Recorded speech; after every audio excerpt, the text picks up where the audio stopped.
فأعوذ بالله من الشيطان الرجيم بسم الله الرحمن الرحيم قل إن كنتم تحبون الله فاتبعوني يحببكم الله ويغفر لكم ذنوبكم والله غفور رحيم صدق الله مولانا العظيم. بارگاہ رسالت مآب صلی اللہ علیہ وسلم میں درود پاک کا ہدیہ پیش کریں. اللہم صلی علی سیدنا و مولانا محمد معدن الجود والکرم وآلہ واصحابہ الکرام وابنہ الکریم وبارک وسلم صلاة دائمتا سرمدا ابدا. عزیزان گرامی وقار، معمول کے مطابق اس مسجد پاک میں ہر سال میلاد النبی کے 12 روزہ اجلاس منعقد کیے جاتے ہیں. مسلسل کئی سالوں سے میری بھی آپ کے درمیان حاضری ہے. بس ہم دعا یہ کرتے ہیں اللہ تبارک و تعالی آخری سانس تک حضور کی میلاد مناتے مناتے دنیا سے جانے کی توفیق دے.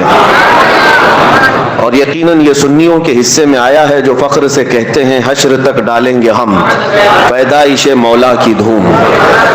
میرے عزیز و سامعین، حضور کی میلاد جو ہے کب تک مناؤ گے؟ 12 ربیع الاول تک، کل تک، پرسوں تک، ایک مہینے تک. اعلیٰ حضرت تو ہمیں یہ سکھا کر گئے حشر تک ڈالیں گے ہم، حشر تک ڈالیں گے ہم پیدائش مولا کی دھوم. مثل فارس نجد کے قلعے گراتے جائیں گے، خاک ہو جائیں عدو جل کر مگر ہم تو رضا، دم میں جب تک دم ہے ذکر ان کا سناتے جائیں گے. میلاد کا موسم جیسی آتا ہے ماہ ربیع النور، یہ بہت سارے چہروں کو ایک الگ امتیازی شان دیتا ہے. ربیع الاول میں بہت سارے چہرے پہچانے جاتے ہیں، کچھ اجلے ہو جاتے ہیں، کچھ کالے ہو جاتے ہیں، کچھ جگہ لائٹ بہت زیادہ ہو جاتی ہے، کچھ جگہ اندھیرا زیادہ ہو جاتا ہے. اس سے پتہ چل جاتا ہے کہ ربیع الاول شریف یہ ایک کسوٹی ہے جو دلوں کے اندر موجود نور ہو کہ بغض ہو چہرے پر لے کر آ جاتا ہے. الحمدللہ سنیوں کے چہرے بھی جگمگاتے ہیں، مسجدیں بھی جگمگاتی ہیں. کیوں نہ ہو جب دنیا اپنے بچوں کے برتھ ڈے منانے میں لاکھوں روپے خرچ کرتی ہے، ہم کائنات کے آقا و مولا کی ولادت پر خوشی کا اظہار کریں. یہ ہمارے حصے میں آئی ہوئی قسمت کی بات ہے، یہ ہمارے نصیبے کی بات ہے. بہرحال میں آپ کو ایک بات عرض کرتا ہوں. اعلیٰ حضرت کا ایک شعر حشر تک ڈالیں گے ہم. اکثر ہوتا یہ ہے کہ اعلیٰ حضرت امام اہل سنت فاضل بریلوی رحمۃ اللہ تعالیٰ علیہ کے اشعار سمجھ میں نہ بھی آئے تو مجمع جھومتا ہے، اس لیے کہ وہ عشق کی زبان ہے. لیکن اگر سمجھ میں بھی آ جائے تو ایمان تازہ ہوتا ہے. ایک واقعہ آپ کو معلوم ہونا چاہیے. میلاد کے موسم میں کیا ہوا تھا جب نبی پاک صلی اللہ علیہ وسلم کی ولادت پاک ہوئی. حضور اکرم صلی اللہ تعالیٰ علیہ وسلم کی ولادت جس سال ہوئی عام حالات میں نہیں تھی، بلکہ سال بھر عجیب و غریب واقعات پیش آئے تھے پوری دنیا میں، جس کو ارحازات کہا جاتا ہے. حضور اکرم صلی اللہ علیہ وسلم کی ولادت کے سال جو عجیب و غریب واقعات پیش آئے ان میں سے ایک یہ ہے کہ عرب کی سرزمین جو کئی سالوں سے بارش نہیں برستی، آج بھی اس سال اتنی بارش ہوئی تھی کہ پورے عرب کی سرزمین میں سبزے اگ گئے اور لوگوں کی خوشحالیاں بڑھ گئیں. جو کئی سالوں سے قحط سالی کے شکار تھے سب ختم ہو گئیں. اس سال عرب میں جتنے بھی مکہ مکرمہ میں بچے پیدا ہوئے ہر ایک کے گھر میں لڑکا ہی پیدا ہوا. یہ عجیب و غریب چیزیں تھیں، ارحاسات اس کو کہتے ہیں. اور ایران میں ملک فارس میں ایک ندی ہے جس کو بحر ساوا کہتے ہیں، بحیرہ ساوا. یہ اچانک خشک ہو گئی ندی، بہتی ہوئی ندی اچانک راتوں رات خشک ہو گئی، سوکھ گئی. اور ایک بحر سماوا جو کئی سالوں سے سوکھی ہوئی ایک ندی تھی وہ اچانک جاری ہو گئی، لبالب پانی بھر گیا. یہ سب جو عجیب و غریب واقعات پیش آئے ہیں ان میں سے ایک جو ہے بہت عجیب و غریب واقعہ بڑا. وہ کیا تھا؟ کسرا کے دربار میں وہاں ایران میں ایک آگ لگائی جاتی تھی 1000 سال سے، وہ اچانک بجھ گئی. یہ آپ نے سنا ہوگا. میلاد کے سال، حضور کی ولادت کے سال ایک جو بڑا واقعہ پیش آیا وہ یہ واقعہ تھا کہ کسرا بادشاہ کا جو محل تھا، یہ توجہ چاہتا ہوں، میں سمجھا رہا ہوں، کسی اور بات کی طرف لے جاتا ہوں. فارس کہتے ہیں ایران کو، پہلے ایران کو فارس کہا جاتا. فارس کا جو بادشاہ ہوتا تھا اس کو کسرا کہتے ہیں. اور کسرا کا جو محل تھا وہ آج بھی مدائن میں موجود ہے عراق میں. عراق، شام سب ایک ہی تھے، ایران سب ایک ہی، عراق اور ایران سب فارس کہلاتے تھے. تو یہ فارس کا قلعہ، کسرا بادشاہ کا جو قلعہ تھا بہت بڑا، اور اس کو اس بات پر ناز تھا کہ دنیا کی بڑی بڑی طاقتیں میرے قلعے کو نہیں توڑ سکتی، ہلا نہیں سکتی.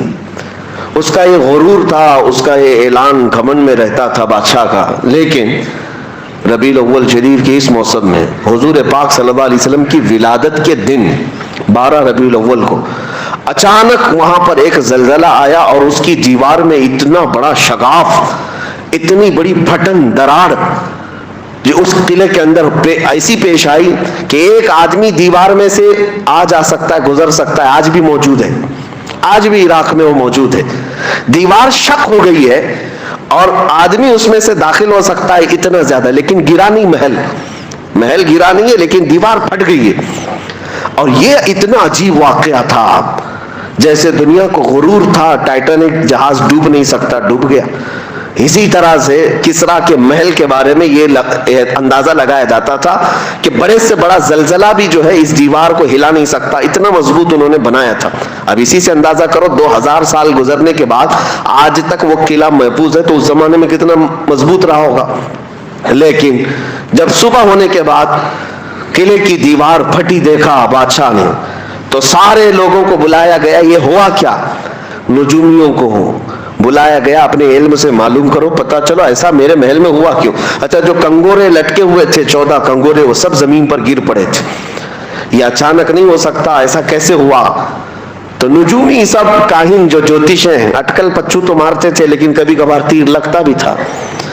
تو وہ اپنے ستارے کے علم کے مطابق دیکھتے ہیں اور بادشاہ کسرا سے کہتے ہیں یہ جو کچھ بھی ہوا ہے، ہمارا علم تو یہ کہتا ہے کہ عرب میں کوئی بچہ پیدا ہوا جو تمہاری سب سلطنت ختم کرنے والا ہے، اور اس کی سلطنت اور اس کا قبضہ سب پر قائم ہونے والا ہے.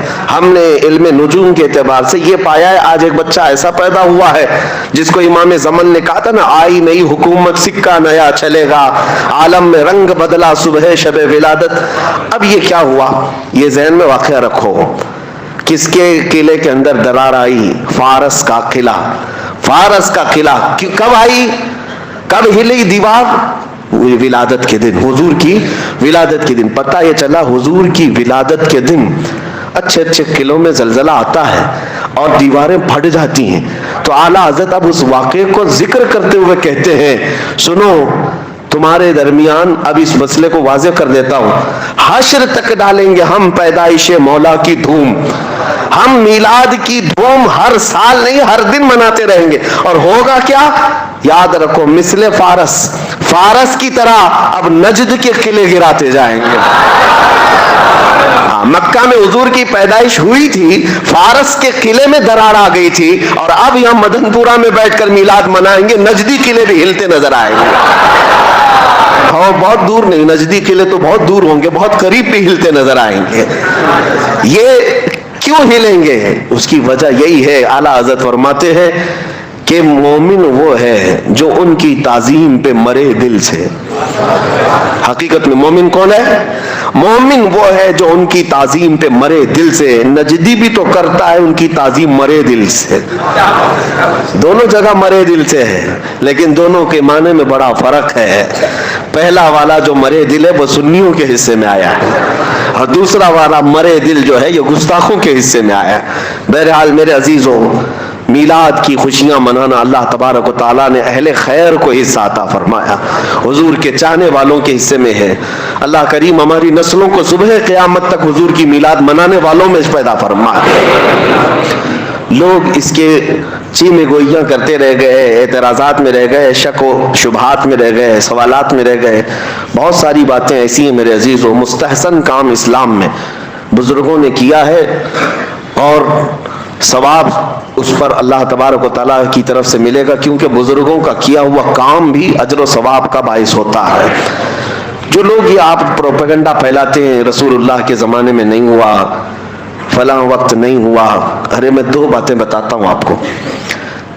امام زرقانی نے المواہب اللدنیہ میں لکھا ہے، اور ایک عجیب و غریب واقعہ میں آپ کو بتاؤں. حضور اکرم صلی اللہ علیہ وسلم کی ولادت جس دن ہوئی نا 12 ربیع الاول شریف کو، اس رات کو اللہ تعالیٰ نے کائنات کے جانوروں کو بولنے کی طاقت دی. سارے جانوروں کو. امام زرقانی نے المواہب اللدنیہ میں اس روایت کو نقل فرماتے ہیں اس رات جانوروں کو بولنے کی طاقت دی گئی, لیکن کیا بولنے کی؟ ہر جانور دوسرے جانور کو حضور کی آمد کی بشارت دے رہا تھا اور مبارکبادیاں پیش کر رہے تھے کہ مبارک ہو شہ کونین تشریف لائے ہیں, نبی پاک صلی اللہ علیہ وسلم تشریف لائے. ہر جانور دوسرے جانور کو بشارت دے رہا تھا. امام زرقانی نے کتاب میں لکھا ہے میں یہی محسوس کرتا ہوں وہ کتنے خوش نصیب چار پیر کے جانور تھے جو حضور کی آمد پر مبارکبادی دے رہے تھے. ان غلیظ دو پیروں کے جانوروں سے تو بہتر ہے جو حضور کی میلاد پر شرک کے فتوے لگاتے. حضور اکرم صلی اللہ علیہ وسلم کی آمد پر ناک بھون سکیڑتے ہیں, ان سے بہتر تو وہ چار پیر کے جانور تھے جو آمد مصطفیٰ پر خوشیاں منا رہے تھے. اب جو سوال ہے وہ میں آپ کے ذہن سے اس کو دور کرتا ہوں, پھر میں اپنے موضوع پر آتا ہوں. میلاد کی محفل ہے جو پروپیگنڈا پھیلایا جاتا ہے. مکہ میں حضور پیدا ہوئے, نبی پاک صلی اللہ علیہ وسلم مکہ میں پیدا ہوئے, سب کو پتا ہے نا. کچھ لوگ کہتے ہیں کہ حضور کی پیدائش کی خوشیاں کو مکہ میں منائی نہیں گئی تھی, 1400 سال کے بعد اب سب صرف بریلوی منانے لگ گئے. حضور جب پیدا ہوئے تھے تب تو خوشیاں کوئی منایا نہیں تھا. ان ظالموں سے اتنا ہی پوچھو حضور جب پیدا ہوئے تھے تو ایمان والے وہاں تھے کہ کافر تھے؟ مکہ میں کون لوگ تھے؟ حضور پاک صلی اللہ علیہ وسلم کی ولادت کے وقت یا تو ان کی ماں حضرت آمنہ وہ اہل ایمان میں سے ہیں, یا آپ کے دادا حضرت عبد المطلب. باقی سب کون تھے؟ وہ لوگ تو نہیں منائیں گے جو کفار و مشرکین تھے, وہاں پر بت پرستی کے شکار تھے. اور اگر ان کو یہ لگتا ہے کہ مکہ والے نہیں بنائے تھے اور اگر ان کا تعلق بھی انہی کی ذریت سے ہے تو ہمیں سوال اور جواب کرنے کی ضرورت بھی نہیں. آپ کا تعلق, آپ کا خاندان آپ کو مبارک. مکہ والے نہیں منائے تھے, سچ کہتے ہو آپ نہیں منائے تھے, اس لیے نہیں منائے تھے کہ کافر تھے, مشرکین تھے اس لیے نہیں منائے. ہاں ہم بتاتے ہیں منایا کون تھا. حضور اکرم صلی اللہ تعالی علیہ وسلم کی ولادت کی خوشیاں یہ کہتے ہیں نا کہ مکہ والے نہیں منائے تھے, لیکن 53 سال حضور نے مکہ میں زندگی گزاری. 53 سال کے بعد جب حضور ہجرت کر کے مدینے آ رہے تھے, میرے آقا صلی اللہ علیہ وسلم کی ہجرت کی وہ تاریخ یاد کرو. اللہ کے نبی صلی اللہ علیہ وسلم عام حالتوں میں مدینے میں داخل نہیں ہوئے. مدینے والے مسلسل 9 دن سے میرے آقا کے انتظار میں پورا دن گزارتے تھے. مدینے سے نکل آتے, سنیت الوداع کی گھاٹیوں پر جمع ہو کر کے ٹکٹکی باندھ کر دیکھتے تھے کہ رسول اللہ مکہ سے نکل چکے ہیں, مدینے کب آنے والے ہیں, کب آنے والے ہیں. شام تک انتظار کرتے اپنے گھروں پر جاتے تھے. جب حضور اکرم صلی اللہ علیہ وسلم حضرت ابوبکر صدیق کے ساتھ مدینے طیبہ میں داخل ہونے کا وقت آیا, پورے مدینے والوں میں جو خوشیوں کی لہر تھی, بخاری شریف میں بھی موجود ہے, مسلم شریف میں بھی موجود ہے. بنو نجار وہاں کا مشہور خاندان ہے مدینے کا, وہاں کی بچیاں اپنے ہاتھوں میں دف لے کر کے آ گئیں, غلام حبشی بھی نیچے آ گئے, جوان مرد بھی اتر آئے, عورتیں اپنے گھروں کی چھت پر تھی. اور سبوں نے جب آفتاب رسالت کو چمکتے ہوئے دیکھا, پکار کر کہا طلع البدر علینا من ثنیات الوداع وجب الشکر علینا ما دعا للہ داعی. وہ بچیاں گنگناتی تھی جس کو بخاری نے نقل کیا ہے, یہ کہتی تھی سنیت الوداع کی گھاٹیوں سے 14ویں کا چاند ہم پر طلوع ہو گیا ہے, ان کے آنے پر ہم پر اللہ کا شکر واجب ہو گیا ہے کہ اللہ کی طرف بلانے والا رسول اب ہمارے شہر میں آیا ہے. یہ خوشیاں منائی تھی, حضور کی ولادت کی خوشیاں مکہ والے نہیں منائے تھے, یہ تو ان کو یاد ہے. لیکن حضور کے مدینے میں داخل ہونے کے وقت مدینے والے جو خوشیاں منائے تھے یہ کیوں نہیں یاد ہے؟ تمہیں مبارک ہو ابو جہل, ابو لہب, عتبہ و شیبہ کا خوشیاں نہ منانا, اور سنیوں کی قسمت میں بنو نجار کی وہ بچیاں آئی ہیں اور الحمدللہ آج ہم میلاد کی خوشیاں مناتے ہیں تو اہل مدینہ کے نقش قدم پر چلتے ہیں, مدینے والوں کی اقتدا کرتے ہیں. الحمدللہ مدینے والے حضور اکرم صلی اللہ علیہ وسلم کی آمد پر خوشیوں کا اظہار کیے تھے, اور آج ہم انہی کے نقش قدم پر جب جب محفلیں سجاتے ہیں میرے آقا کے استقبال میں کھڑے بھی ہوتے ہیں, سلام بھی پیش کرتے ہیں. یہ مدینے والوں کا طریقہ. اللہ تبارک و تعالی ہمیں ہمیشہ مدینے والوں کا ایمان عطا فرمائے. اب چلتے چلتے یہ بات بھی کلیئر کر دوں, چونکہ ہر بات ریکارڈ ہوتی ہے, کئی لوگوں تک پہنچتی ہے, کئی لوگوں کو کڑتی بھی ہے, تو تھوڑی اور کڑا کے ہی جائے کہ جو کہتے ہو کہ مکہ والے نہیں منائے تھے, نہیں, تمہیں پتہ نہیں, تمہارے باپ دادے بھی منائے تھے. ابو لہب نے خوشی منائی تھی, یہ بخاری شریف میں موجود ہے. حضرت عباس رضی اللہ تعالیٰ عنہ حضور کے چچا ہیں, ابو لہب کے چھوٹے بھائی, سگے چچا ہیں. ابو لہب کے مرنے کے بعد حضرت عباس رضی اللہ تعالیٰ عنہ نے اس کو خواب میں دیکھا. گستاخ تھا, حضور کو تکلیف دیتا تھا, اذیت دیتا تھا, لیکن بعد میں نا حضور کی پیدائش کے وقت تو دشمن نہیں تھا. حضرت عباس کہتے میں نے اپنے بھائی کو کب مرنے کے بعد دیکھا خواب میں, بخاری کی حدیث ہے. پوچھا کیا حال ہے تیرا؟ ابو لہب کہتا روز انگاروں میں جلتا ہوں, روز انگاروں میں جلتا ہوں, لیکن پیر کا دن آتا ہے تو میری شہادت کی انگلی کو ٹھنڈا کر دیا جاتا ہے, میں منہ میں اس کو رکھتا ہوں, چوستا ہوں تو ٹھنڈک محسوس ہوتی. حضرت عباس نے پوچھا ایسا کیوں پیر کے دن؟ ابو لہب کہتا ہے اس لیے کہ پیر کے دن میرے بھتیجے محمد پیدا ہوئے تھے, اور میری لونڈی میری کنیز سویبہ آ کر مجھے خبر دیتی ہے کہ تمہارے مرحوم بھائی عبداللہ کے گھر میں بیٹا پیدا ہوا. مجھے اس دن خوشی تھی, دلی خوشی تھی. میں نے اس انگلی سے اس کو کہا جا آج تو آزاد ہے. میں نے اپنی کنیز کو اس انگلی سے آزاد کیا تھا, اس کا صلہ مجھے قبر میں آج بھی دیا جاتا ہے. کہتے ہیں نا میلاد کی خوشی نہیں منائے, باپ دادے منائے ہیں, تم نے پڑھا نہیں ہے, پڑھا نہیں ہے. کافر و مشرک اگر حضور کی آمد کی خوشی پر لونڈی آزاد کیا, اسے قبر میں سکون دیا جا رہا ہے. اللہ کا کروڑا احسان ہے کہ تم عاشق رسول ہو, مصطفیٰ کریم صلی اللہ علیہ وسلم کے چاہنے والے ہو. اگر اللہ کے حبیب صلی اللہ علیہ وسلم کی آمد کی خوشیوں میں کا اظہار کرتے ہو, یقیناً یہ باعث ثواب بھی ہے اور باعث اجر بھی ہے انشاءاللہ العزیز. اس سے تمہارے مراتب بلند ہوں گے انشاءاللہ. نبی پاک صلی اللہ علیہ وسلم کی میلاد منانا ایک اور انداز سے میں آپ کو بتا دوں, بہت ضروری بھی ہے, بہت ضروری ہے. کیوں جانتے ہیں آپ کہ کچھ عقیدہ ہمارا واضح ہونا ضروری ہے. آپ رسول کو کیا سمجھتے ہیں؟ حضور پاک صلی اللہ علیہ وسلم کے معجزات ایسے ہیں کہ کبھی کبھار ہو سکتا ہے کہ کوئی آدمی حضور کے معجزات دیکھ کر کے یہ کہنا پڑے کہ وہ خدا ہے. جیسے عیسائی گمراہ ہو گئے نا, عیسیٰ علیہ السلام کو مردے زندہ کرتے دیکھا, مٹی کے پرندوں کو پھونک مار کر اڑاتے دیکھا, کوڑ اور اندھے لوگوں کو ہاتھ رکھ کر کے صحیح کرتے ہوئے دیکھا, تو ان کو کہہ بیٹھے کہ یہ عیسیٰ اللہ کے بیٹے ہیں. عزیر علیہ السلام کو یہودی کہنے لگ گئے یہ اللہ کے بیٹے ہیں. ہمارے نبی کے معجزات تو ایسے ہیں, سورج کو پلٹا دیا ہے, چاند کو ٹکڑے کر دیا ہے, ایسے عجیب و غریب ہیں. موسیٰ علیہ السلام کا لاٹھی مار کر پتھر سے پانی نکالنا تو معجزہ ہے, لیکن رسول عربی صلی اللہ علیہ وسلم تو انگلیوں سے پانی ظاہر کرتے ہیں. ارے پتھروں سے پانی کا نکلنا تو عادت میں ہے, دیکھا بھی جاتا ہے, لیکن انگلیوں سے نکلنا, اور وہ بھی پسینے کے برابر نہیں. 550 صحابہ اس پانی سے سیراب ہوئے تھے. یہ انگلیوں سے پانی کا نکلنا, یہ معجزات, یہ ساری چیزیں کنکروں کو بولنے کے قابل بنانا. نبی پاک صلی اللہ تعالی علیہ وسلم کے معجزات دیکھ کر پھر کبھی کوئی گمراہ نہ ہو جائے اور یہ نہ کہہ بیٹھے کہ یہ بھی خدا ہے جو زمین پر اتر پڑے.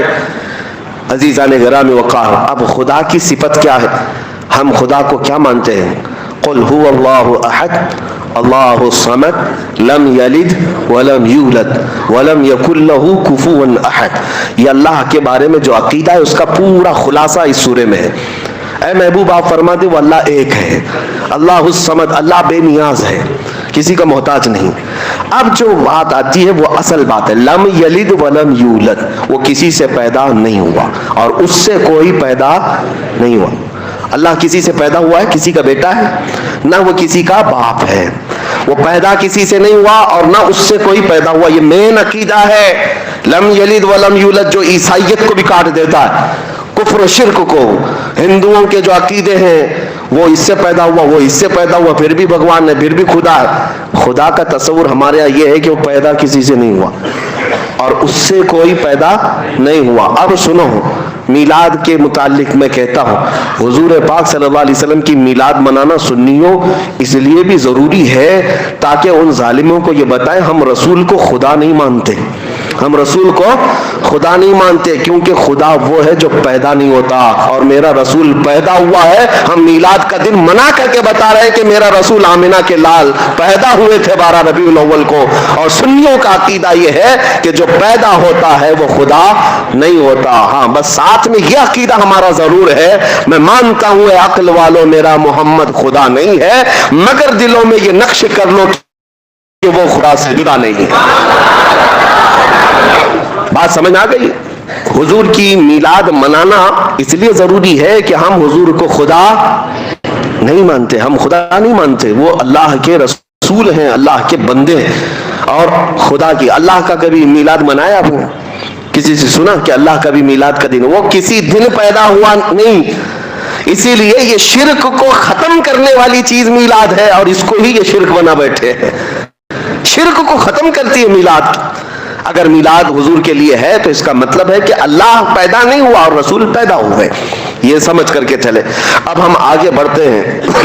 چونکہ مجھے جو حکم دیا گیا تھا، ظاہر سی بات ہے یہ بہت ذمہ دار منبر ہے، اور یہاں پر سننے والے بھی الحمدللہ ذمہ دار لوگ ہوتے ہیں، اور میں ایک غیر ذمہ دار آدمی آ جاتا ہوں بیچ میں. لیکن پابند کرنے کے لیے اراکین آپ کے انتظامیہ اور خود خطیب و امام کی شاید ان کے مشوروں سے یہ ہر آنے والے کو موضوع دے کر باندھ دیتے ہیں تاکہ ادھر ادھر گھوڑا نہ دوڑائے. اور انشاءاللہ العزیز ان کے حکم کی پابندی بھی میں کروں گا. مجھ سے یہ کہا گیا ہے کہ محبت رسول اور اطاعت رسول پر گفتگو کرنی ہے. اس کے علاوہ ہماری زندگی میں ہے کیا؟ حضور پاک صلی اللہ علیہ وسلم کی محبت اور ان کی اطاعت، یہی اصل ایمان ہے.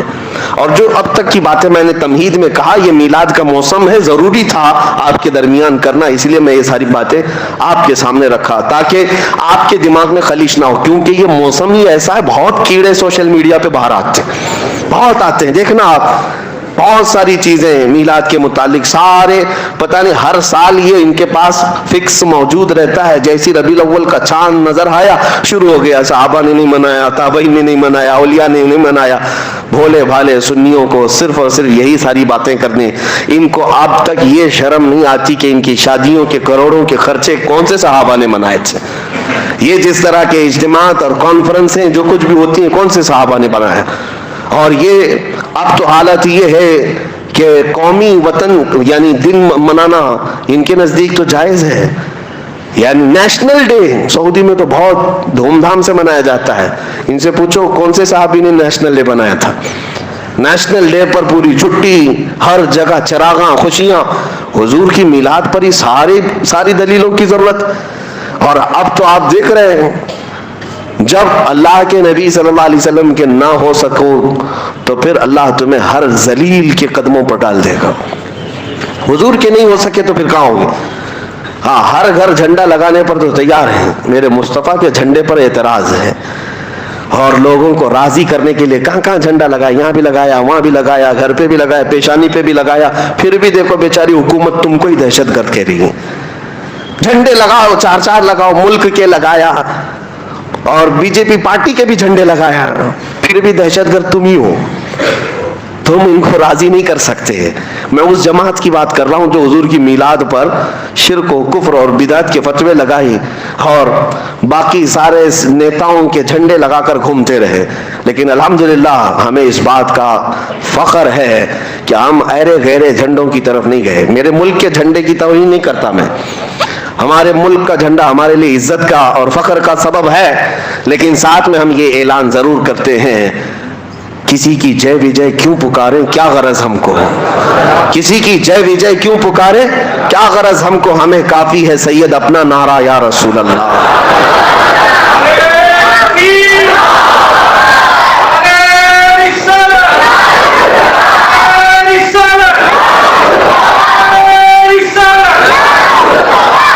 رسول کریم صلی اللہ تعالیٰ علیہ وسلم کی محبت میں سرشار بندوں کو ہو سکتا ہے تھوڑے دنوں کی آزمائش آ جائے، لیکن جھکایا نہیں جا سکتا. دنیا انہیں نہیں جھکا سکتی. اور یہ چاپلوسی کرتے کرتے زندگی گزر گئی، لیکن ابھی تک اپنا چہرہ صاف نہیں کر پائے. چہرہ صاف ہو بھی نہیں پائے گا. زندگی پر دہشت گردی کا ٹائٹل ان کے ساتھ جڑا رہے گا. اسی لیے ہم کہتے ہیں آ جاؤ ہمارے ساتھ میلاد مناؤ، حضور پاک صلی اللہ علیہ وسلم کی خوشیوں میں شامل ہو جاؤ، اور پھر انشاءاللہ العزیز اللہ تعالیٰ تمہارے سینے میں بھی وہ رعب ڈالے گا. آج ہم دشمن کی آنکھوں میں آنکھیں ڈال کر بات کرتے ہیں تو صرف اس لیے کہ ہم نے تمہاری طرح فضلہ نہیں کھایا کسی کا، بلکہ ہم جو کھاتے ہیں وہ میرے مصطفیٰ کے قدموں کی برکت کھاتے ہیں. اور ہم ڈنکے کی چوٹ پر پھر یہ کہتے ہیں تیرا کھاواں تیرا گنگاواں یا رسول اللہ. ہاں، حضور کی میلاد کیوں نہ منائیں، حضور کا کھاتے ہیں. اب سنیے میرے عزیزوں، نبی پاک صلی اللہ تعالیٰ علیہ وسلم کی محبت کے سلسلے میں مجھے حکم دیا گیا. میں مختصر گفتگو کروں گا. بہت دیر تک نہیں، کیونکہ مجھے وقت کا بھی پابند بنایا گیا ہے. اللہ کے نبی صلی اللہ تعالیٰ علیہ وسلم سے محبت یہ انسان کی فطرت میں ہونا چاہیے، اور محبت کسی سے ہوتی ہے تو اس کے آثار اس کے چہرے پر بھی ظاہر ہوتے ہیں، اس کی زندگی پر بھی ظاہر ہوتے ہیں. آدمی محبت میں جب مبتلا ہوتا ہے تو اس کی زندگی میں چینجنگ شروع ہو جاتی ہے، تبدیلیاں آنے لگ جاتی ہیں. عام سی بات ہے، آپ دنیا میں بھی دیکھیں، ایک مجازی عشق و محبت میں جو بندہ پاگل ہونے لگتا ہے، کسی لیلا کے پیچھے ہے، کسی محبوبہ کے حسن کے پیچھے پڑ جاتا ہے، اس کی زندگی میں چینجنگ آ جاتی ہے. وہ سب کچھ چھوڑ چھاڑ کر کے پیچھے لگا رہتا ہے.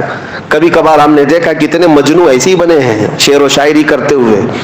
محبت یہ اگرچہ دنیاوی عشق ہے، دنیاوی محبت ہے، مجازی عشق ہے، لیکن جو کائنات کے آقا و مولا کی محبت میں فدا ہوتا ہے، پھر وہ سر چڑھ کر کے بولتا ہے جان ہے عشق مصطفیٰ، جان ہے عشق مصطفیٰ، روز فضو کرے خدا، جس کو ہو درد کا مزہ ناز دوا اٹھائے کیوں.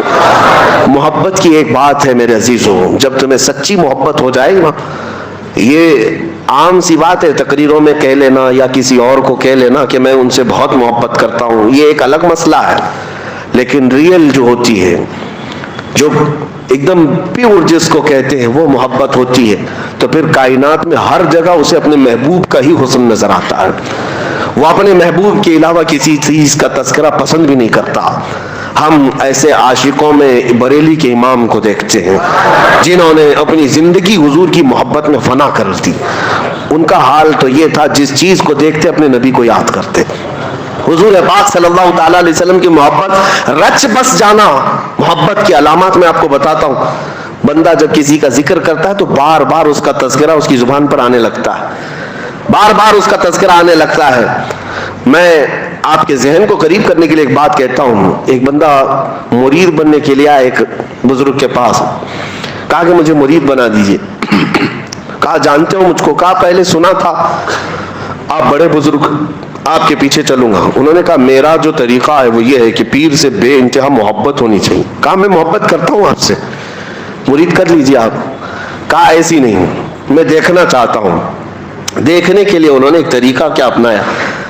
کہا ایک بھینس خرید کر کے اس کے حوالے کر دیا. کہا یہ بھینس لے جا، اس کو پال. کہا کیا کرنا ہے اس کو؟ کہا اتنا پالنا ہے اس کو، صبح نہلانا، دوپہر میں نہلانا، رات میں بھی نہلانا، 3 بار نہلانا. کھانا تم اپنے ہاتھ سے کھلانا اس بھینس کو، اور اس کے پورے بدن کو پوچھا مارتے رہنا، صفائی کرتے رہنا، اور اس کے ساتھ بیٹھ کر کے تھوڑی دیر باتیں بھی کرتے رہنا، اس سے دل لگا لینا. اس نے کہا آپ کا حکم ہے تو کرتا ہوں، ورنہ بھینس سے کیا کیا جائے، جانور ہی ہے نا. تو اس نے کہا ٹھیک ہے. بزرگ نے کہا 30-40 دن کے بعد آؤ. 8 دن کے بعد وہ آیا تو اس سے پوچھا کیا حال ہے؟ کہا ٹھیک ہوں. کہا بھینس کا کیا حال ہے؟ کہا وہ بھی ٹھیک ہے. پھر انہوں نے سوال کیا دن بھر کیسے گزارتے ہو؟ کہا اچھے سے گزارتا ہوں. بھینس وہ بھی اچھی ہے. کہا جاؤ 40 دن کے بعد ہم ملتے ہیں. 40 دن کے بعد آئے. اب آنے کے بعد اس بزرگ نے پوچھا کیا حال ہے؟ کہا میری بھینس کا حال بھی بہت اچھا ہے. کہا تیری خیریت پوچھ رہا ہوں، بھینس کی بات کر رہا ہے. دن کیسا گزرتا ہے؟ کہا میری بھینس تو بہت اچھی ہے، صبح اٹھتی ہے میرے ساتھ بات کرتی ہے، دوپہر میں نہلاتا ہوں، رات میں اس کے ساتھ بیٹھتا ہوں. کہا میں تیری خیریت پوچھ رہا ہوں، بھینس کی بات کر رہا ہے. اس کے بعد جتنے سوال وہ کرتے رہے، ہر بات میں بھینس. تب اس بزرگ نے فرمایا کہ یہ صرف اور صرف ریہرسل ہے، ایک پریکٹس ہے. ایک بندہ اگر جانور کے ساتھ بھی وقت گزارنے لگ جائے تو اس کا دل اس کے ساتھ لگ جاتا ہے. اور اگر تو اللہ کے رسول کے ساتھ دل لگا لے میرے عزیزو، جانور کو تو یہ اختیار نہیں تیرے دل کو قابو میں رکھنے کا، لیکن آمنہ کے لال کو یہ اختیار ہے تیرے دل کو اپنے قبضے میں رکھنے کا. حضور پاک صلی اللہ تعالیٰ علیہ وسلم سے محبت بڑھے گی تو کیسے کہ کثرت سے ان کا ذکر ہونے لگ جائے. صبح دوپہر شام ان کی حدیثوں کی بات کرو، حضور کے اخلاق کی بات کرو، نبی پاک صلی اللہ علیہ وسلم کی سنتوں کی بات کرو، آٹومیٹک آپ کو محبت ہوگی. اور اگر حدیثیں یاد نہیں ہیں تو کم سے کم حضور پر کثرت سے درود پڑھنا شروع کرو. 1000 بار روزانہ تم درود پڑھو, پھر 40 دن کے بعد مجھ سے ملاقات کرو. میں آپ سے بتاتا ہوں انشاءاللہ یہ وہ کامل وظیفہ جو امام غزالی نے فرمایا, میں آپ کے سامنے کہہ رہا ہوں. 40 دن کے بعد تمہاری خود کی کیفیت یہ ہوگی کہ دنیا تمہیں پھیکی لگنے لگے گی, اور ہر رات تم یہ کہہ کر کے سو گے میرے آقا آؤ کہ مدت ہوئی ہے, میرے آقا آؤ کہ مدت ہوئی ہے. تیری راہ میں آنکھیاں بچھاتے بچھاتے, تیری یادوں میں تیری حسرتوں میں بڑے دن ہو گئے ہیں گھر کو سجاتے سجاتے. یہ کب ہوگی؟ جب کثرت سے تم حضور کو یاد کرو. اعلیٰ حضرت کو ہم نے دیکھا, فنا پھر رسول یوں ہی نہیں کہتے. کوئی صاحب آئے اعلیٰ حضرت کے پاس, ایک گلاب تحفے میں لے کر آئے, کہا کہ حضور یہ بہت اچھا گلاب ہے, قبول فرما لے. دیکھا, اس کے بعد کہتے یہ تو صبح کھلتا ہے شام میں مرجھا جاتا ہے, میں اس گلاب سے محبت کرتا ہوں جو کبھی نہیں مرجھاتا, جو کبھی نہیں مرجھاتا. لوگ پھول کی تعریف کر رہے تھے, اعلیٰ حضرت سے خاموشی گوارا نہ ہوئی, پھول کو دیکھتے رہے اور پھر نعت بھی لکھتے رہے. کیا سر تاب قدم ہے تنے سلطان زمن پھول, لب پھول دہن پھول زکن پھول بدن پھول. حضور کے ہر عضو کو پھول سے تشبیہ دینے لگ گئے. لب پھول دہن پھول زکن پھول بدن پھول. واللہ جو مل جائے میرے گل کا پسینہ, مانگے نہ کبھی عطر نہ پھر چاہے دلہن پھول. کیا بات رضا اس چمنستان کرم کی, زہرا ہے کلی جس میں حسین و حسن پھول. اب اعلیٰ حضرت کو اٹھا کر دیکھیں, پوری نعت پھول پر لکھی ہے لیکن گلاب پر نہیں, مدینے کے گلاب پر لکھی ہے. محبت اس کو کہتے ہیں کہ جب اپنے محبوب کا تذکرہ ہو تو دنیا میں کسی بھی شے کا تذکرہ ہو لیکن یاد اپنے محبوب کی آ جائے, یاد اپنے محبوب کی آ جائے. میں نے دیکھا ہے اعلیٰ حضرت کو میں اس لیے زیادہ ذکر کرتا ہوں کہ ان کے کلام پڑھنے کے بعد حضور سے محبت میں اضافہ ہوتا ہی ہے, عشق میں اضافہ ہوتا ہے. اپنا پریکٹیکل تو ہم بتاتے ہیں, باقی دوسروں کا معلوم نہیں. نبی پاک صلی اللہ تعالیٰ علیہ وسلم کے دربار میں قریب ہونے کا جو شوق بڑھتا ہے وہ اعلیٰ حضرت کے کلاموں سے بڑھتا ہے. آپ دیکھیں انہوں نے کہاں کہاں ذکر کیا, اور ایسی ایسی جگہوں پر اللہ کی حمد بیان کرنا ہے, اللہ کی تعریف جس کو حمد کہتے ہیں, وہ جب بیان کرنا. بہت سارے لوگوں نے دنیا میں حمد بیان کی ہے, اور کئی ایسے دوسرے طبقے کے لوگ, دوسرے مکتبہ فکر کے لوگ بھی حمد لکھے. بچپن میں اردو اسکول کی کتابوں میں وہ حمد بھی آتی تھی, وہ اللہ بہت بڑا ہے جس نے ہماری گائے بنائی. سنے ہوں گے آپ, یا شاید ہو سکتا ہے آپ کے سیلیبس میں چینج ہو گیا, پرانے لوگ جانتے ہیں. وہ اللہ بہت بڑا ہے جس نے ہماری گائے بنائی. اس پر حمد اللہ کی, ٹھیک ہے اچھی بات ہے. وہ اللہ بہت بڑا ہے جس نے ہمارا گھر بنایا, ہمیں باپ دیا, ہمیں ماں دیا. وہ اللہ بہت بڑا حمد ہے یہ. لیکن اعلیٰ حضرت کو دیکھو, اللہ کی حمد بیان کرنی, یوں کہتے وہی رب ہے جس نے تجھ کو ہمتن کرم بنایا, ہمیں بھیک مانگنے کو تیرا آستاں بتایا. تجھے حمد ہے خدایا, تجھے حمد ہے خدایا. اللہ کی حمد ہے, لیکن کس بات پر؟ اس بات پر کہ اللہ کا سب سے بڑا شکر اس بات پر ہے کہ محبوب اپنا قریبی ہوا ہمیں عطا فرمایا. کہیں پر بھی دیکھیں یہ محبت کی علامت ظاہر ہو جاتی ہے, باتوں میں, تقریروں میں, قلم میں ظاہر ہو ہی جاتی ہے. دعا جب بندہ کرتا ہے تو کیا دعا کرتا ہے؟ دعا میں اپنے کیا کیا عزیز و اقارب کے لیے مانگتا ہے, رشتوں کے لیے مانگتا ہے, اپنی دنیا کے لیے مانگتا ہے. دعائیں یہی ہوتی ہیں. اعلیٰ حضرت کی دعائیں پڑھو. اعلیٰ حضرت دعائیں کیا کرتے تھے؟ اللہ اکبر. وہ بھی مناجات آپ نے سنے ہوں گے, مشہور دعا اعلیٰ حضرت کی, یا الہی ہر جگہ تیری عطا کا ساتھ ہو. یہ ہے نا, پڑھتے بھی ہوں گے. یہ مناجات ہے, یہ دعا ہے, اللہ کی بارگاہ میں مانگی ہوئی دعا ہے. لیکن میں اس کی آج خصوصیت بتاتا ہوں آپ کو, اس دعا کی, اس مناجات کی. پوری دعا اٹھا لینا آپ, جتنے اشعار ہیں اس کے اندر. پہلے مصرے میں اللہ سے طلب, اللہ سے مانگ رہے, اور دوسرا مصرع جو بھی آئے گا اس میں, اس حمد میں, وہ صرف اور صرف رسول اللہ کو مانگا گیا ہے. حضور کے تذکرے کے علاوہ کچھ بھی نہیں مانگا اعلیٰ حضرت نے. اب میں پڑھ کے سناتا ہوں, دیکھو آپ کیا مانگتے ہیں دعا میں بھی. یا الہی ہر جگہ تیری عطا کا ساتھ ہو, جب پڑے مشکل شہ مشکل کشا کا ساتھ ہو. دنیا میں کچھ نہیں مانگا, جب مشکل آئے تو اے اللہ مشکل کشا رسول کا ساتھ ہو. اور پھر آخری وقت آئے, یا الہی, یا الہی جب زبانیں باہر آئیں پیاس سے. یہ قیامت کا منظر ہے. یا الہی جب زبانیں باہر آئیں پیاس سے, کیا ہونا چاہیے؟ پھر کہتے ہیں صاحب کوثر شہ جود و سخا کا ساتھ ہو, رسول کا ساتھ. یا الہی گرمی محشر سے جب بھڑکے بدن, دامن محبوب کی ٹھنڈی ہوا کا ساتھ. ہر دعا میں دیکھو رسول کا تذکرہ. اور پھر نزا کا وقت آئے تو کیا ہونا چاہیے؟ یا الہی بھول جاؤں نزا کی تکلیف کو. کیسے؟ اے اللہ کسی فرشتے کو بھیج دینا, تکلیف آسان کر دینا. نہیں, کیسے تکلیف دور ہو؟ یا الہی بھول جاؤں نزا کی تکلیف کو, شادی دیدار حسن مصطفیٰ کا ساتھ. حسن مصطفیٰ میرے سامنے آ جائے اور میں نزا کی تکلیف بھول جاؤں. مانگتے ہیں اللہ کی بارگاہ میں تو رسول پاک کا ہی صدقہ. اور اتنا ہی نہیں, یا الہی جب چلوں تاریک راہ پل صراط, آفتاب ہاشمی نور الہدا کا ساتھ ہو. یعنی پل صراط پر بھی چلنے کے وقت اعلیٰ حضرت جو مانگ رہے ہیں وہ آفتاب ہاشمی نور الہدا رسول اللہ کا ساتھ ہو. یا الہی جب سر شمشیر پر چلنا پڑے, سر شمشیر جس کو کہتے ہیں تلوار سے زیادہ تیز باریک راستہ ہے, اس وقت جب کٹھنائیں ہوں گی, مشکلیں ہوں گی, اعلیٰ حضرت کہتے ہیں یا الہی جب سر شمشیر پر چلنا پڑے رب سلم کہنے والے غم زدہ کا ساتھ ہو.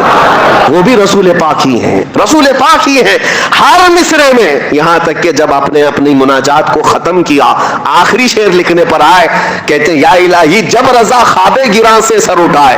خواب گراں کس کو کہتے ہیں؟ لمبی نیند سو کر, موت کی نیند کو خواب گراں کہتے ہیں. جب رضا لمبی نیند سو کر اپنی قبر سے اٹھنے والا ہو, دعا تو یہی ہونا چاہیے کہ مولا میری نمازیں سب ساتھ رہیں, حج بھی ساتھ رہے, زکوٰۃ بھی ساتھ ہو, میری تصنیفی کام بھی سب ساتھ میں رہے میرے, تاکہ میرے اعمال میں بھاری ہو جائے پلے میں.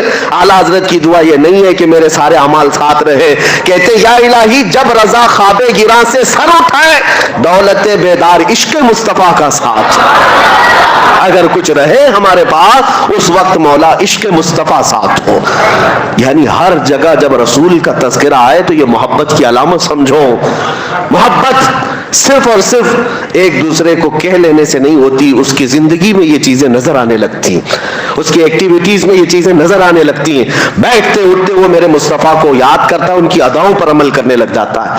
اور جب رسول پاک صلی اللہ علیہ وسلم کی محبت دل میں رچ بس جائے, حال تو یہ ہوتا ہے کہ اسے ہر چیز میں جلوہ محبوب ہی نظر آتا ہے. آپ کو وہ بات یاد ہوگی, بغداد میں ایک مصور, ایک آرٹسٹ لوگوں کی تصویریں نکالتا تھا, لیکن کیا اس کا کمال تھا کہ لوگ اسے جیسا ڈائریکشن دیتے اپنے اپنے محبوب کا سیم ویسی ہی فوٹو نکال کر دیتا تھا. اس کا کمال تھا. اس زمانے میں کوئی پرنٹنگ پریس یا کیمرہ یا اسکینر نہیں تھا, لیکن ہاتھ سے نکالتا تھا. بہت سارے لوگ تصویر نکالنے گئے وہاں پر. میں مسئلے پر نہیں بات کر رہا ہوں, تصویر کے واقعہ بیان کر رہا ہوں. وہ زمانہ سیدنا جنید بغدادی کا ہے. حضرت جنید بغدادی کو جب پتا چلا, لوگوں کی قطار لگی ہے مصور کے گھر کے پاس, کہا سب اپنے محبوباؤں کی تصویریں نکال رہے ہیں. اس کو بولتے ہیں حلیہ اپنے محبوب کا, اس کی آنکھیں ایسی, اس کا چہرہ ایسا, اس کے بال ایسے, اس کے ہاتھ ایسے, اس کے پیر ایسے, وہ ہو بہو ایسی ہی نکال کر دے دیتا جیسے آج اسکیچ نکالنے والے ہوتے. حضرت جنید بغدادی کو جب یہ بتایا گیا تو وہ خود بھی اس کے گھر گئے, لائن میں خود بھی کھڑے ہو گئے. جب نمبر آیا, حضرت جنید بغدادی وقت کے سید الاولیاء ہے, سید الطائفہ جن کو کہا جاتا تھا, جب وہ مصور کے گھر میں آئے دیکھ کر وہ ڈر گیا. کہا حضور آپ کیسے آئے؟ کہا سنا تیرا کمال ہے, تو محبوبوں کی تصویریں ہو بہو نکال کر دیتا ہے. سر جھکائے اور کہا ہاں میں یہی کرتا ہی ہوں, لیکن آپ یہاں کیوں آئے؟ کہا میں بھی ایک شخصیت سے محبت کرتا ہوں, چاہتا ہوں کہ اس کی تصویر تجھ سے نکلواؤں. کہا ٹھیک ہے آپ کا حکم.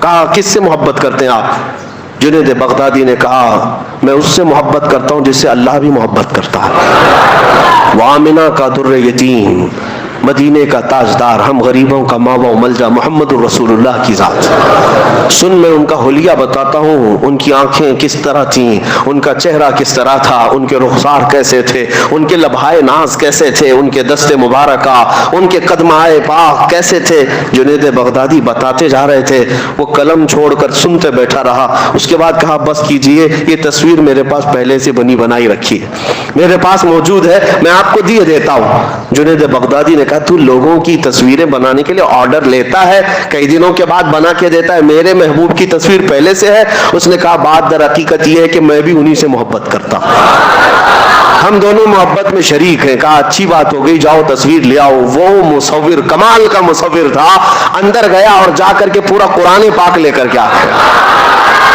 حضرت جنید بغدادی کے پاس رکھ کر کے کہا آپ بتاؤ اے جنید اس سے بہتر میرے مصطفیٰ کی تصویر کیا ہو سکتی ہے؟ جب مجھے میرے نبی کو پڑھنا ہوتا ہے میں پڑھتا ہوں چہرے پاک کا تذکرہ والضحیٰ واللیل اذا سجا. جب زلفوں کی بات آتی ہے تو میں پڑھتا ہوں واللیل اذا یغشا. جب ہاتھوں کی بات آتی ہے تو میں پڑھتا ہوں وما رمیت اذ رمیت. جب قدموں کی بات آتی ہے تو میں پڑھتا ہوں لا اقسم بہذا البلد. جب سینے کی بات آتی ہے تو میں پڑھتا ہوں الم نشرح لک صدرک. آنکھوں کی بات آتی ہے تو میں پڑھتا ہوں ما زاغ البصر وما طغى. جب باتوں کی بات آتی ہے تو میں کہتا ہوں وما ينطق عن الهوى ان هو الا وحی یوحى.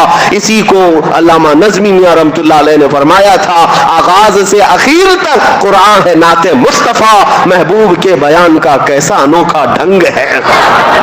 یہ تصویر مصطفیٰ ان کو نظر آتی ہے جن کا دل حضور کی محبت میں مچل رہا ہے.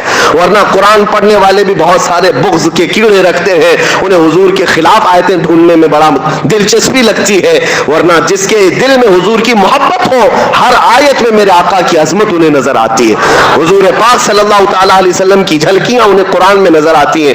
بات صرف اسی کی ہے جیسا لائٹ اندر ہوگا ویسی روشنی باہر ہوگی. جیسا اجالا اندر رکھو گے ویسی چیزیں. دل کے اندر پورا بغض اور کینہ بھرا ہوا ہو عداوت کا اور ماڈرنزم کا تو پھر تمہیں باہر کچھ نظر نہیں آئے گا. اندھیرا ہی اندھیرا اندھیرا ہی اندھیرا. اس لیے ہر ایک نے اپنے نبی پاک صلی اللہ علیہ وسلم کو اپنی محبتوں سے پہچانا ہے. اسی لیے میرے آقا فرماتے ہیں میں آئینہ ہوں لوگ اپنے آپ کو مجھ میں دیکھتے ہیں. لوگ اپنے آپ کو مجھ میں دیکھتے ہیں اور جو دیکھتے ہیں وہ کہتے بھی ہیں. حسان بن ثابت کا چہرہ بھی صاف تھا دل بھی صاف تھا اور حضور کو دیکھا تو پکار اٹھے وَأَحْسَنُ مِنْكَ لَمْ تَرَ قَطُّ عَيْنِي وَأَجْمَلُ مِنْكَ لَمْ تَلِدِ النِّسَاءُ. یا رسول اللہ آپ سے زیادہ حسین میری آنکھوں نے دیکھا ہی نہیں. آپ سے زیادہ خوبصورت کسی ماں نے جنا ہی نہیں. یہ کون کہہ رہا ہے؟ جس کا دل حضور کی محبت میں وہاں مچل رہا تھا. اس نے پکار کر کہا تھا اور ان کی باتیں اللہ نے آج تک محفوظ رکھی. ابو جہل گستاخ تھا خنزیر تھا. حضور کو دیکھا تو بدگوئی کرتا رہا. ابو لہب بد زبانی کرتا رہا. باتیں ان کی کسی کو آج یاد نہیں لیکن حسان بن ثابت کی باتیں سب کو یاد ہے. ایک بات یاد رکھیں نبی پاک صلی اللہ علیہ وسلم کو جس نے دیکھا وہ پکار کر کہا ہے. سعدی شیرازی نے کیا کہا؟ بلغ العلا بکمالہ کشف الدجا بجمالہ حسنت جمیع خصالہ صلو علیہ وآلہ. یہ محبت کے جملے ہیں. جب دل اور سینہ محبت میں سرشار ہوتا ہے تو زبان سے اس کا اظہار بھی ہوتا ہے. حافظ شیرازی کہتے ہیں یا صاحب الجمال و یا سید البشر من وجہک المنیر لقد نور القمر. یہ حافظ شیرازی کیسے عاشق کہتے ہیں یا رسول اللہ سارا جمال تو آپ ہی کے پاس ہے ساری خوبصورتی کے مالک تو آپ ہی ہیں. حقیقت تو یہ ہے آپ کے چہرے انور سے ٹپکنے والے ایک قطرے سے تو پوری دنیا کا چاند روشن ہے.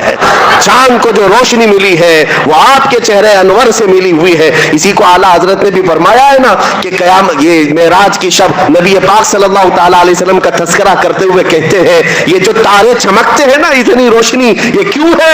اعلیٰ حضرت کہتے ہیں نہانے میں جو گرا تھا پانی کٹورے تاروں نے بھر لیے تھے. نہانے میں جو گرا تھا پانی کٹورے تاروں نے بھر لیے تھے. معراج کی شب وہ چمک رہی ہے. محبوبوں کی بات میں کر رہا ہوں. جس نے اپنے دل میں محبت رکھی اور میرے آقا کو دیکھا پھر اس نے پکار کر یہ بھی کہا ہے مکھ چند بدر شاشانی ہے ماتھے چم کے دلات نورانی ہے. یہ پیر مہر علی شاہ گولڑوی رحمۃ اللہ علیہ حضور اکرم صلی اللہ تعالیٰ علیہ وسلم کی محبت کے ایسے فانی شخص کا تذکرہ کر رہا ہوں جو حضور کو اپنی جاگتی ہوئی آنکھوں میں دیکھا تھا بیداری کے عالم میں دیکھا تھا تو پکار کر کے پورا نقشہ ہی اپنی نعت میں رکھ دیا. مکھ چند بدر شاشانی ہے ماتھے چم کی دلات نورانی ہے کالی زلف تے آنکھ مستانی ہے مخمور آنکھیں ہن مد بھریاں اس صورت نو میں جان اکھاں کی جان جہاں اکھاں سچ اکھاں رب دی شان اکھاں اس شان تو شانہ سب نبیاں سبحان اللہ ما اجملکا ما اکملکا ما احسنکا کچھ مہر علی کچھ تیری سنا گستاخ اکھے کی تھی جا اڑیاں. اقبال کے دل میں بھی جو دھڑکتی تھی وہ محبت مصطفیٰ ہی تھی.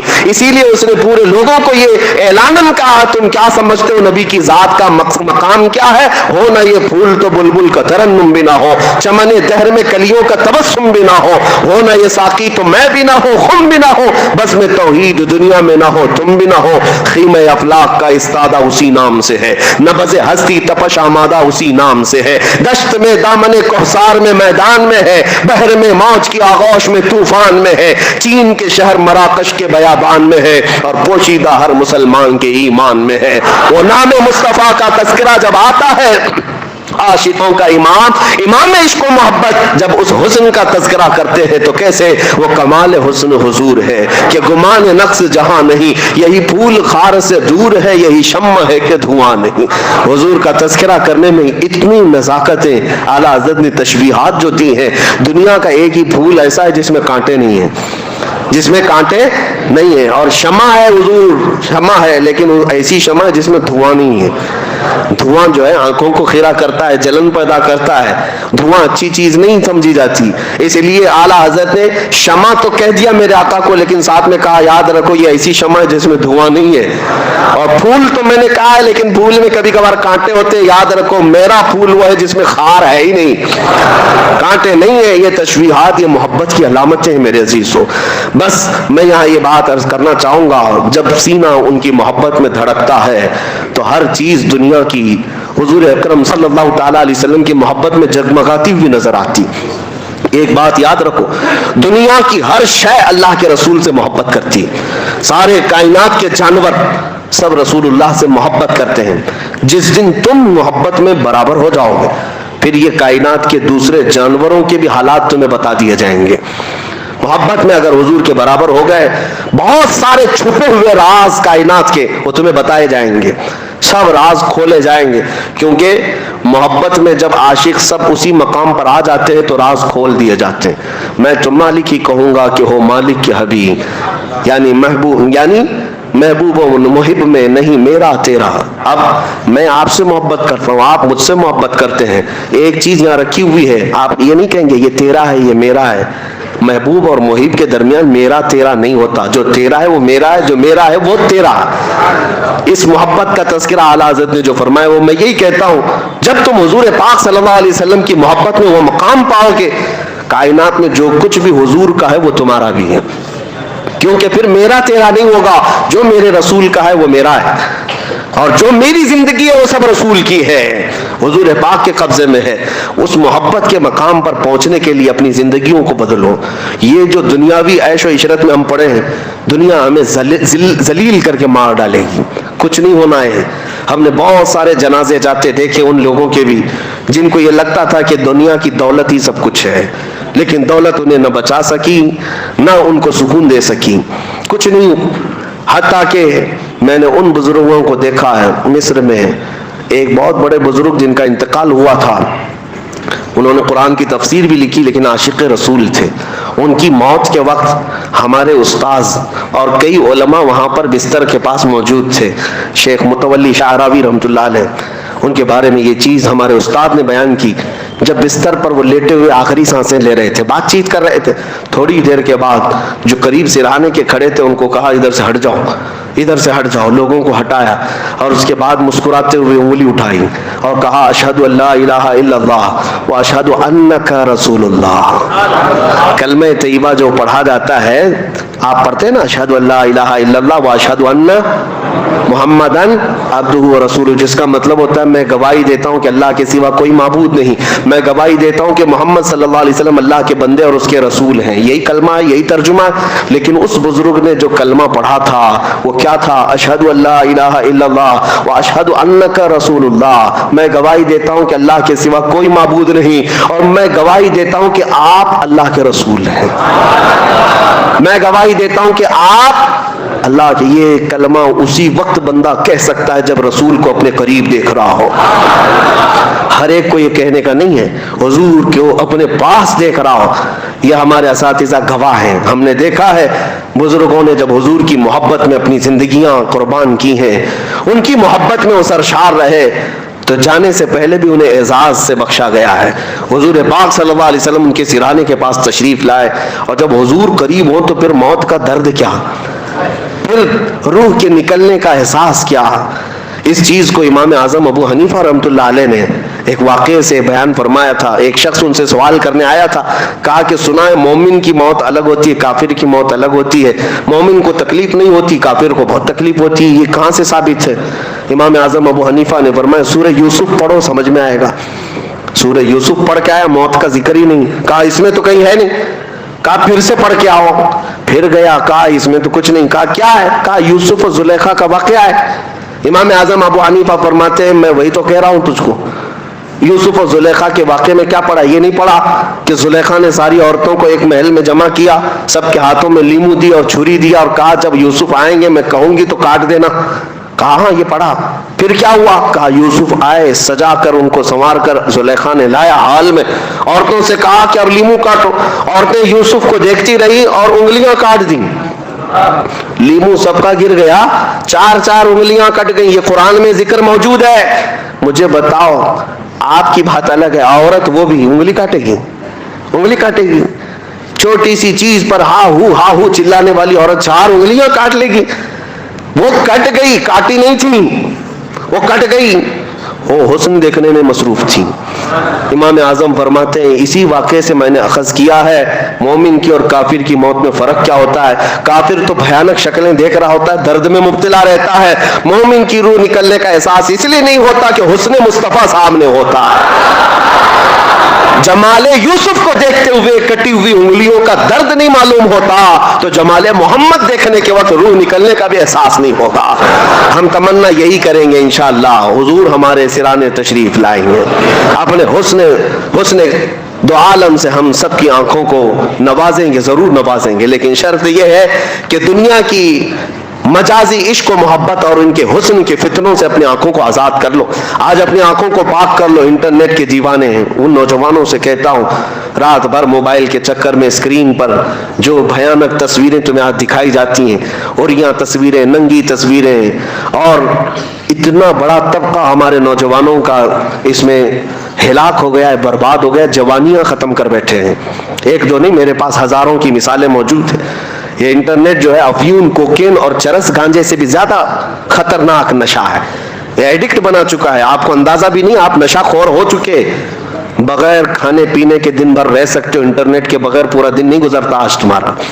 ایسا ایڈکٹ تمہیں بنایا گیا. اللہ ماشاءاللہ سب کی بات نہیں کر رہا ہوں, لیکن جتنے ینگسٹرز ہیں, نوجوان ہیں, وہ سب اس کے پرستار ہو گئے, شیدائی ہو گئے.